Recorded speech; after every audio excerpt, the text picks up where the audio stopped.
ഇന്ന് നമ്മൾ ചെയ്യാൻ പോകുന്ന വീഡിയോ ബീഫ് ബിരിയാണിയാണ്, ലെയർ ദം ബിരിയാണി. അപ്പം നമുക്ക് ചെയ്യാം. ബീഫ് ബിരിയാണിക്ക് നമ്മൾ യൂസ് ചെയ്യണ റൈസ് ഇതാ, ഈ റൈസാണ്. ചെറിയ റോസ് അരി എന്ന് ചോദിച്ചാൽ കിട്ടും. ഇപ്പം നമ്മളിവിടെ വീട്ടിലേക്ക് വെക്കാൻ പോണത് ഇതിൽ 3 നാഴി. ഇത് അരി ഇളക്കുന്ന നാഴിയാണ്. ഇതിൽ 3 നാഴി വെച്ചാൽ ഞങ്ങൾക്ക് കറക്റ്റ് ആയിട്ടുണ്ടാവും. അപ്പോൾ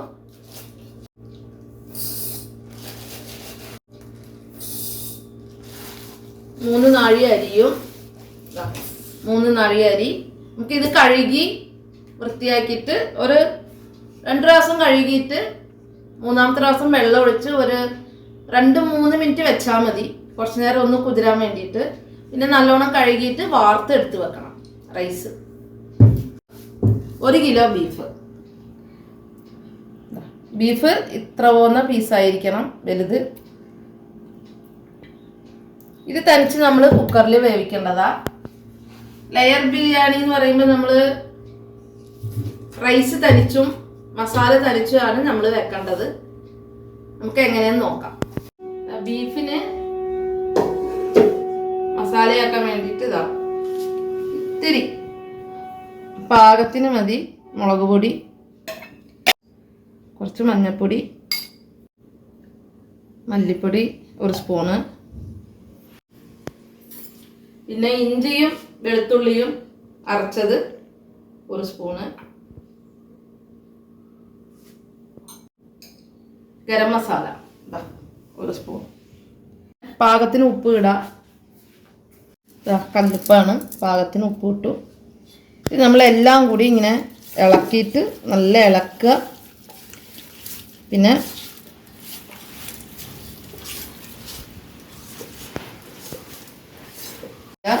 വേവാൻ വേണ്ടിയിട്ട് ഇത്തിരി നല്ല ഇളക്കി കൊടുത്തിട്ട് ഇത് നമ്മൾ നല്ല സ്റ്റീം വെക്കണം. ഗ്യാസിൽ നല്ല സ്റ്റീമിൽ 1 വിസിൽ വെച്ചാൽ മതി. പിന്നെ ഗ്യാസ് സിമ്മാക്കിയിട്ട് 4 വിസിൽ. അങ്ങനെയാണ് നമ്മൾ ബീഫ് വേവിക്കുക. എന്നാലേ നമുക്ക് നല്ല സ്മൂത്ത് ഉണ്ടാവുള്ളൂ. ഇപ്പം ഇതാ വെച്ചിട്ടുണ്ട് കുക്കർ. നല്ല സ്റ്റീമിൽ 1 വിസിൽ, അത് കഴിഞ്ഞ് 4 വിസിൽ സ്റ്റീം കുറവാക്കിയിട്ട് വെക്കുക. മസാലയ്ക്ക് വേണ്ട സാധനങ്ങളൊക്കെ ഇതാ. സവാള ഒരു 7 ആവശ്യപ്പെടും, മീഡിയം സൈസ്. തക്കാളി ഒരു 2 എണ്ണം. പിന്നെ ഇതാ ഇഞ്ചി വെളുത്തുള്ളി 3 സ്പൂൺ ആവശ്യപ്പെടും. മല്ലിയില, പുതിന അരിഞ്ഞത്, മല്ലിയില അരിഞ്ഞത്. സവാളയിൽ കുറച്ച് ഉപ്പ് ഇടുക. വേഗം വഴങ്ങി കിട്ടും നമുക്ക്. അതിന് വേണ്ടിയിട്ടാണ് ഒരു ഉപ്പിട്ട് വഴക്കണത്. നമ്മൾ നെയ്യിൽ പൊരിച്ചെടുത്ത് വെക്കാനുള്ളതാണ്.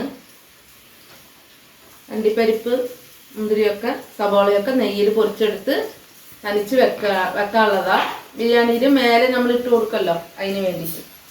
സവാളയുടെ ഒപ്പം തന്നെ നമ്മൾ 3 പച്ചമുളക് അരിഞ്ഞത് ഇടണം.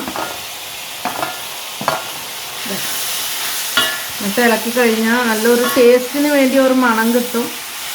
ഉള്ളി നല്ല ബ്രൗൺ കളർ ആയിട്ടുണ്ട്. ഉള്ളി വഴങ്ങി നല്ല കിട്ടിയിട്ടുണ്ട്. നമുക്ക് ഇപ്പോൾ ഇഞ്ചിയും വെളുത്തുള്ളിയും അരച്ച് വെച്ചത് ഒരു 2 സ്പൂൺ ഇടാം.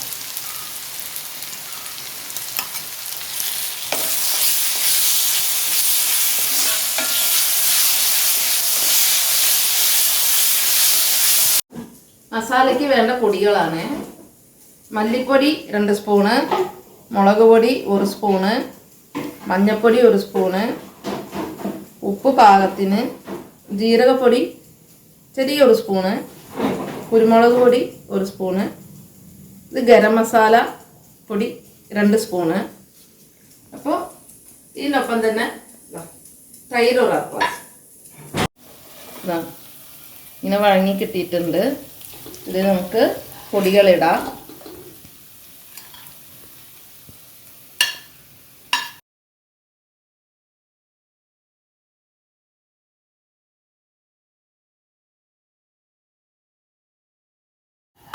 പൊടികളൊക്കെ ഇട്ടിട്ടുണ്ട്. നല്ല ഒന്ന് പൊടികൾ ഒന്ന് പച്ചമണം ഒന്ന് മാറണം പൊടികളുടെ. എന്നിട്ട് നമുക്ക് അടുത്ത സാധനം നമ്മളിട്ട പൊടികളൊക്കെ നല്ല വഴങ്ങിയിട്ടുണ്ട്. എന്നിട്ട് മല്ലിയും മല്ലിയിലയും പുതിന ഇലയും കുറച്ച് ഇടാം.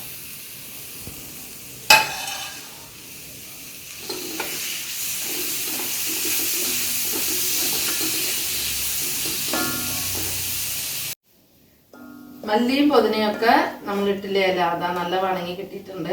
അടുത്ത് തക്കാളി ഇടാം.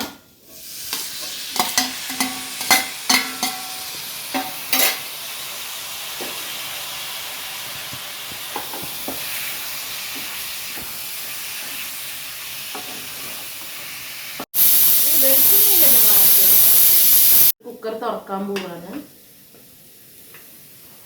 ബീഫ് വേവിച്ചില്ലേ, അത് അങ്ങനെ നല്ല വെന്തിട്ടുണ്ട്.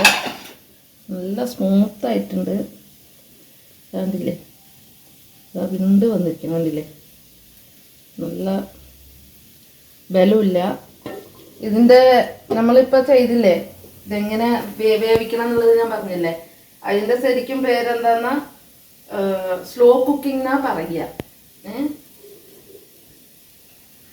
അപ്പം അതേപോലെ നമ്മൾ എല്ലാ ഇറച്ചികളും ഇതുപോലെ തന്നെ വേവിച്ച് കഴിക്കുന്നത് നമുക്ക് നല്ലതാണ്. ബലം ഉണ്ടാവില്ല ഇറച്ചികൾ. അപ്പം മസാല റെഡി ആയിട്ടുണ്ട്. മസാല നമുക്ക് നല്ല രീതിക്ക് റെഡി ആയിട്ടുണ്ട്. ഇതിൽ നമുക്ക് ഇറച്ചി ഇടാം.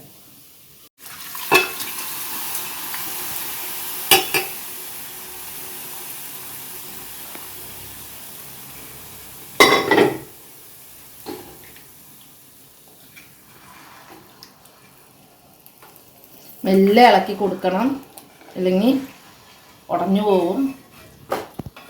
ഇങ്ങനെ മെല്ലെ ഇങ്ങനെ ഇളക്കി കൊടുക്കണം. നമ്മൾ ഉപ്പൊക്കെ ഇങ്ങനെ നല്ല മസാല ഇങ്ങനെ ഇളക്കി കഴിഞ്ഞിട്ട് ഉപ്പ് എങ്ങനെയുണ്ട് എന്നുള്ളത് വായിൽ വെച്ച് നോക്കിയിട്ട് നമുക്ക് പാകത്തിന് ഉപ്പ് എത്ര വേണം, എരിവ് കുറവാണെങ്കിൽ കുറച്ചും കൂടി കുരുമുളക് പൊടി ഇടാം, നല്ല ടേസ്റ്റ് ഉണ്ടാവും. പാകത്തിന് എരിവും ഉപ്പൊക്കെ നമ്മൾ ഇങ്ങനെ മസാല ഇട്ട് നല്ല ഇളക്കി കഴിഞ്ഞ് വായിൽ വെച്ച് നോക്കിയിട്ട് ഇട്ടാൽ മതി. തൈര് കുറച്ചൊഴിച്ചാൽ മതി. ഇതാ ഒരു ടേസ്റ്റിന് മാത്രം. ചിലവർ ഒഴിക്കാറില്ല, പക്ഷെ ഞാൻ കൂടുതൽ ചിക്കൻ, ബീഫ് ഇതിനൊക്കെ ഞാൻ ഒഴിക്കാറുണ്ട്. എന്താണെന്നാ ഇറച്ചി നല്ലൊരു സ്മൂത്ത് ഉണ്ടാവും. പിന്നെ നമ്മൾ നാക്കിലിങ്ങനെ ഇറച്ചിക്കറി ഇങ്ങനെ നാക്കിൽ വെക്കുമ്പോൾ ഇങ്ങനെ വെച്ച് നോക്കുമ്പോൾ നല്ലൊരു രുചി ഉണ്ടാവും. നാക്കിലിങ്ങനെ നിൽക്കണ പോലെ ഒരു ടേസ്റ്റ് ഉണ്ടാവും. ആ ടേസ്റ്റ് തൈര് ഒഴിച്ചാലേ കിട്ടുള്ളൂ. ഈ സമയം ഉപ്പ് എരിവ് എല്ലാം നോക്കുക. പാകമായിട്ടുണ്ടാവും. ഞാൻ പറഞ്ഞ അളവിൽ എടുത്തു കഴിഞ്ഞാൽ ഒക്കെ കറക്റ്റ് തന്നെ. ചിലവർക്ക് കൂട്ടിയും കുറവൊക്കെ വേണമല്ലോ, അപ്പം അതിനനുസരിച്ചുള്ളത് ഈ സമയം വേണ്ടത് നമുക്ക് ഇട്ടാൽ മതി. നെയ്യിൽ ഉള്ളി നമ്മൾ പൊരിച്ചിട്ട് ബിരിയാണിയുടെ മേലെ ഇടില്ലേ, അതിനുള്ള ഉള്ളിയാണ് നെയ്യിൽ കിടക്കുന്നത്. നെയ്യ് ഒഴിച്ചിട്ടാണ്. ഇത്തിരി ഉപ്പും ഇത്തിരി പഞ്ചസാരയും ഇട്ടാൽ നല്ലൊരു നിറം കിട്ടും, സ്മെല്ലും നിറവൊക്കെ കിട്ടും. ഈ പാത്രത്തിൽ 3 നാഴി നമ്മൾ റൈസ് എടുത്തിട്ടുണ്ട്. അതിന് 6 നാഴി വെള്ളം വേണം. നമ്മൾ ഏത് പാത്രത്തിൽ റൈസ് എടുത്താലും ഒരു പാത്രം റൈസിന് 2 പാത്രം വെള്ളമാണ് കണക്ക്. അതാ കറക്റ്റ് ആവും കേട്ടോ. അപ്പം ഇതിൽ 6 പാത്രം വെള്ളം ഒഴിക്കാം.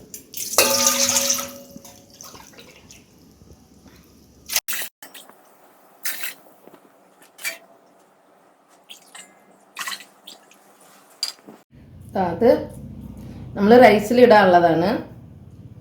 ഏലക്ക, ഗ്രാമ്പ്, പട്ട, പിന്നെ ജീരകം, വലിയ ജീരകമാണ് ഇത്, സ്റ്റാർ ഒക്കെ കൂടിയിട്ട് ഒന്ന് പൊടിക്കണം. നല്ലോണം പൊടിക്കണ്ട, ഒന്ന് ഇങ്ങനെ പൊടിച്ചാൽ മതി. വെറുതെ ഒന്ന് ചെറിയ കല്ലുണ്ടാവില്ല, അതിലിട്ടിട്ട് ഒന്ന് കുത്തിയാൽ മതി ഉരലില്. ഇത് വന്നിട്ട് കറുകപ്പട്ടയുടെ ഇലയും ഇടാൻ നമുക്ക്. ഇത് വന്നിട്ട് സർവ്വസുഗന്ധി എന്ന് പറഞ്ഞ ഒരു ചെടി, നല്ല ബിരിയാണിയുടെ മണം ഉണ്ടാവും ഈ ഇലക്ക്. അത് ഞങ്ങളുടെ വീട്ടിലുള്ളതാണ്. അത് ബിരിയാണി വയ്ക്കുമ്പോൾ 2 എടുത്തുകൊണ്ട് ഇടാറുണ്ട്. അപ്പം നെയ്യ് ഒഴിക്കണം, കുറച്ച് കൂടുതൽ നെയ്യ് ഒഴിക്കണത് നല്ലതാണ്. റൈസ് നമ്മൾക്ക് ഒട്ടിപ്പിടിക്കാതിരിക്കാൻ നെയ്യൊന്ന് സഹായിക്കും കേട്ടോ. പിന്നെ നെയ്യ് ഒഴിച്ച ശേഷം ഈ പൊടിച്ചതൊക്കെ ഒന്ന് ഇടുക, ഇലയൊന്ന് ഇടുക.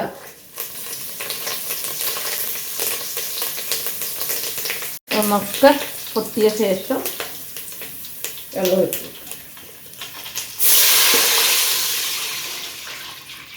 നമ്മൾ അളന്ന് വെച്ച വെള്ളം, കല്ലുപ്പാണ്.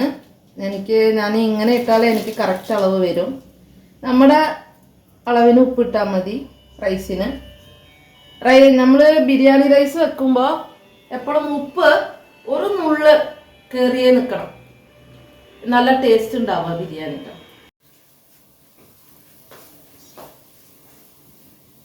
നമ്മൾ ബിരിയാണി റൈസ് വെക്കാനുള്ള വെള്ളം തിളയ്ക്കുന്നുണ്ട്.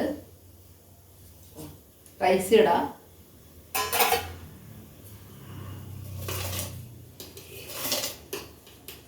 നല്ല ഫുൾ സ്റ്റീമിൽ തന്നെ വെച്ചിട്ട് റൈസ് ഇടണം കേട്ടോ.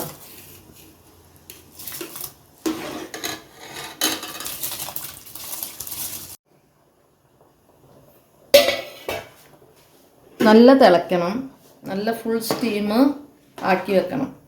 കുറച്ച് നേരം ഒരു 2 മിനിറ്റ് ഫുൾ സ്റ്റീമിൽ ഒന്ന് തിള വരണം. എന്നിട്ട് ഒന്ന് ഇത്തിരി സ്റ്റീം കുറവാക്കിയിട്ട് ഒന്ന് അടച്ചു വെക്കാം.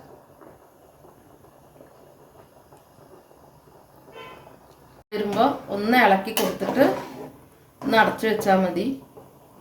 എന്നാലേ എല്ലാ സ്ഥലവും ഒരുപോലെ തിളച്ച് വേവും. കണ്ടോ, റൈസ് നമ്മൾ അടച്ചു വെച്ചു. അപ്പം ചെറുതായിട്ടൊന്ന് ഇളക്കി കൊടുക്കുക. കറക്റ്റ് വേവായിട്ടുണ്ട് നമുക്ക്.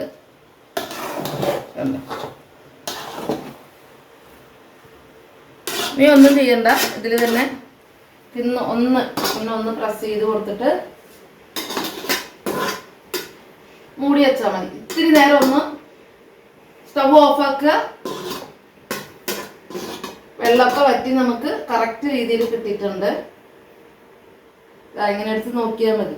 ഉള്ളിലൊരു ചെറിയൊരു കല്ലിപ്പ് ഉണ്ടാവും, റൈസ് ഉണ്ടാവില്ല ഉള്ളിൽ. കറക്റ്റ് അറിയാം നമുക്ക്. അതാണ് പാകം. റൈസ് വേവിക്കാനുള്ള പാകം ഇതാ. ഞാൻ പറഞ്ഞ അളവിൽ വെള്ളം, നെയ്യ് കുറച്ച് കൂടിയാലും പ്രശ്നമില്ല. നമുക്ക് കുറഞ്ഞാലാണ് ഇത്തിരി പ്രശ്നം വരും, റൈസ് ഒട്ടും. അപ്പം ഞാൻ ഒഴിച്ച രീതിയിൽ തന്നെ നിങ്ങൾ നെയ്യ് ഒഴിക്കുക. അപ്പം നമ്മൾ സ്റ്റവ് ഓഫാക്കി അടച്ചു വെക്കും. കുറച്ച് നേരം ഇങ്ങനെ അടച്ചു വെക്കുക. ഇത്തിരി നേരം. റൈസ് തുറക്കാൻ പോവാണ്. നമ്മൾ റൈസ് വെച്ചിട്ട് അടച്ചു വെച്ചില്ലേ, അതെങ്ങനെയുണ്ട് എന്നുള്ളത് നല്ല അടിപൊളിയായിട്ട് വന്നിട്ടുണ്ട്.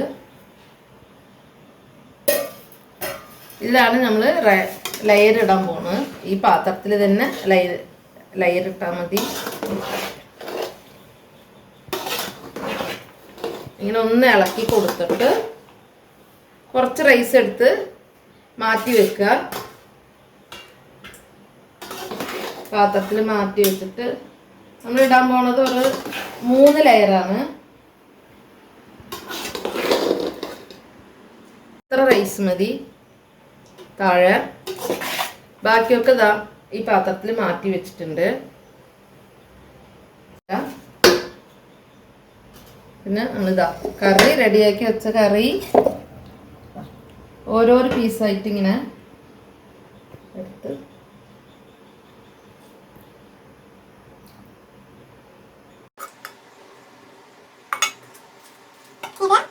കുറച്ച് അതിൻ്റെ മേലെ റൈസ് ഇടുക. ഇതന്നെ ലെയർ ഇങ്ങനെ തന്നെ ഇടണത്. ഈസിയാണ്, വേണ്ട നമുക്ക് എളുപ്പപ്പണിയാണിത്. പെട്ടെന്നാവും. ഉള്ളിയൊക്കെ നമ്മൾ അരിഞ്ഞ് റെഡിയാക്കി വെച്ച് കഴിഞ്ഞാൽ പെട്ടെന്നാവും. ഇതിൽ നോക്കാനുള്ളത് നമുക്ക് ഒന്ന് മാത്രമേ ഉള്ളൂ. റൈസിൽ നമ്മൾ കൂടുതൽ വെള്ളം ഒഴിക്കാൻ പാടില്ല, പാകത്തിന് വെള്ളം ഒഴിക്കണം. റൈസ് കറക്റ്റ് വേവായിരിക്കണം. ബിരിയാണിയിൽ മെയിൻ റൈസ് കുഴഞ്ഞു പോയാൽ പിന്നെ ബിരിയാണി ടേസ്റ്റ് പോകും. ഇതാ ഇങ്ങനെ ഒരു ലെയറിൻ്റെ മേലെ ഇതാ നമ്മളിങ്ങനെ അടുത്ത് ഇറച്ചി ഇങ്ങനെ ഇടുക. കുറച്ച് നമ്മളിതാ ഉള്ളിയൊക്കെ റെഡിയാക്കി വെച്ചിട്ടുണ്ടല്ലോ, സവോള, അണ്ടിപ്പരിപ്പ്, മുന്തിരിയൊക്കെ അത് കുറച്ചിട്ടാൽ ഒന്നും കൂടി ടേസ്റ്റ് ഉണ്ടാവും. നമ്മൾ എടുക്കുമ്പോൾ മെല്ലെ എടുക്കാം. എല്ലാ സ്ഥലത്തും മല്ലിയിലത്തിരി എല്ലാ സ്ഥലത്തും ഉള്ളി വരും. ചിലവർ മേലെ മാത്രമേ ഇടുള്ളൂ. അപ്പം ഇങ്ങനെ നമ്മൾ ലെയറിലിട്ടാൽ ഒന്നും കൂടി എല്ലാ സ്ഥലത്തും ഉണ്ടാവും കാണാൻ എടുക്കുമ്പോൾ.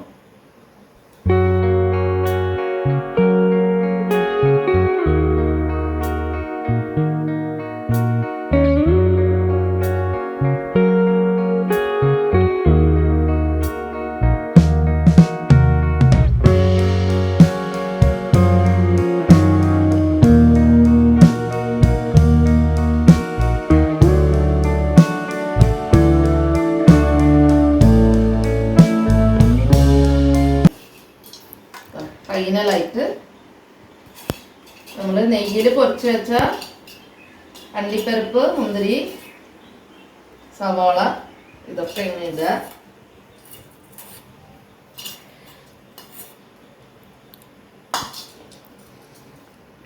ഇത്തിരി മല്ലിയിലയും കൂടി.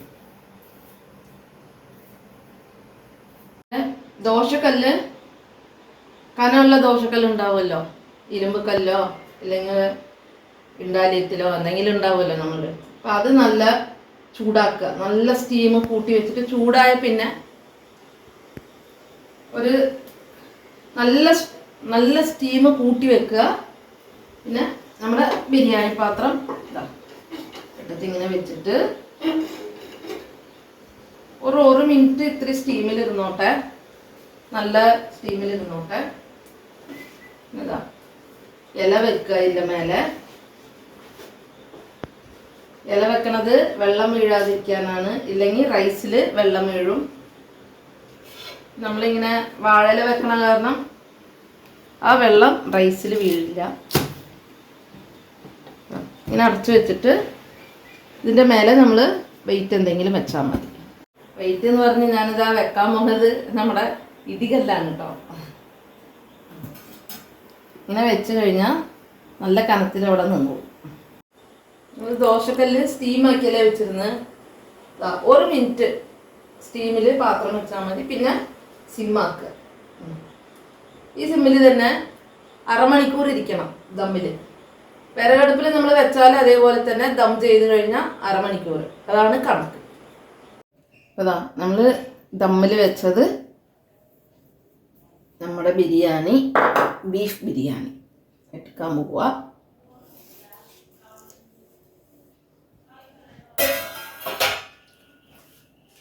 അങ്ങനെ വെള്ളം വീഴും റൈസിൽ.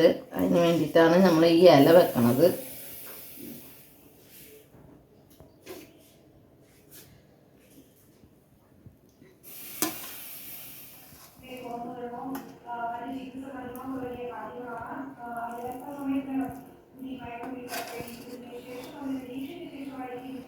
നല്ല സൂപ്പറായിട്ട് റൈസുകൾ അടിപൊളിയായിട്ട് വന്നിട്ടുണ്ട്. അപ്പോൾ ഇന്നത്തെ വീഡിയോ ഇത്രയേ ഉള്ളൂ.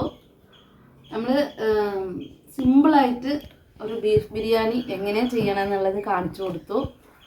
നിങ്ങൾ ബീഫ് വാങ്ങുമ്പോൾ നല്ല സോഫ്റ്റായിട്ടുള്ള പീസുകളായിട്ട് നോക്കി വാങ്ങണം, എന്നാലേ നമുക്കത് ടേസ്റ്റ് ഒന്നും കൂടി കൂടുള്ളൂ. ഇന്നത്തെ വീഡിയോ ഇഷ്ടമായാൽ ലൈക്ക് ചെയ്യുക, ഷെയർ ചെയ്യുക, സബ്സ്ക്രൈബ് ചെയ്യുക. എന്തെങ്കിലും ഡൗട്ട് ഉണ്ടെങ്കിൽ കമൻറ്റ് ബോക്സിൽ അറിയിക്കുക. അപ്പോൾ ബൈ.